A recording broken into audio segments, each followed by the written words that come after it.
ആരോഗ്യമന്ത്രി രാജിവെക്കണമെന്നാവശ്യപ്പെട്ടുകൊണ്ട് തിരുവനന്തപുരത്ത് യൂത്ത് കോൺഗ്രസ് നടത്തുന്ന പ്രതിഷേധമാണ് പ്രേക്ഷകർ കണ്ടുകൊണ്ടിരിക്കുന്നത്. പ്രതിഷേധത്തിൽ ബാരിക്കേഡുകൾ മറികടക്കാനുള്ള ശ്രമം യൂത്ത് കോൺഗ്രസ് പ്രവർത്തകരുടെ ഭാഗത്തു നിന്നുണ്ടാകുന്നു.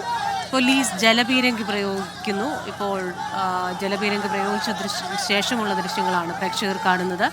അവിടെ ഒരു ബാനറും അവർ ഉയർത്തിയിട്ടുണ്ട്. കൊലയാളി മന്ത്രി രാജിവെക്കുക എന്ന ആരോഗ്യമന്ത്രിക്കെതിരായ പ്രതിഷേധമാണ് അവിടെ നടക്കുന്നത്.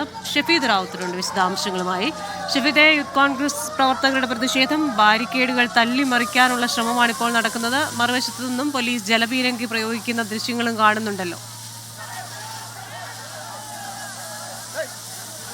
ക്രിസ്ത്യന, ഈ ആരോഗ്യവകുപ്പിന്റെ തുടർച്ചയായിട്ടുള്ള വീഴ്ചകൾ അത് ചൂണ്ടിക്കാട്ടിക്കൊണ്ടാണ് ഈ മറ്റു പല സംഘടനകൾക്കും പിന്നാലെ യൂത്ത് കോൺഗ്രസും ഇപ്പോൾ ഒരു വലിയ പ്രതിഷേധ മാർച്ച് അത് ആരോഗ്യമന്ത്രിയുടെ ഔദ്യോഗിക വസതിയായ തൈക്കാട് ഹൗസിലേക്ക് ഇപ്പോൾ നടത്തുന്നത്. ഇന്നലെയും സംഘർഷ സമാനമായിരുന്നു തലസ്ഥാനം. ആരോഗ്യമന്ത്രിയുടെ ഔദ്യോഗിക വസതി, സെക്രട്ടേറിയറ്റ് ഉൾപ്പെടെയുള്ള സ്ഥലങ്ങളിലേക്കും ആരോഗ്യമന്ത്രിയുടെ ഔദ്യോഗിക ഓഫീസിന്റെ ആ ഭാഗത്തേക്കടക്കം വലിയ പ്രതിഷേധങ്ങൾ BJP ഉൾപ്പെടെ സംഘടിപ്പിക്കുന്ന സാഹചര്യമുണ്ടായി. കോട്ടയം മെഡിക്കൽ കോളേജിൽ കെട്ടിടം പൊളിഞ്ഞു വീണ ജീവൻ നഷ്ടമായ സംഭവം അടക്കമുള്ള കാര്യങ്ങൾ ചൂണ്ടിക്കാട്ടിക്കൊണ്ടാണ് വലിയ പ്രതിഷേധം ഇപ്പോൾ ആരോഗ്യമന്ത്രിയുടെ ഔദ്യോഗിക വസതിയിലേക്ക് നടക്കുന്നത്. നമുക്ക് ആ ദൃശ്യങ്ങളിൽ കാണാൻ സാധിക്കും.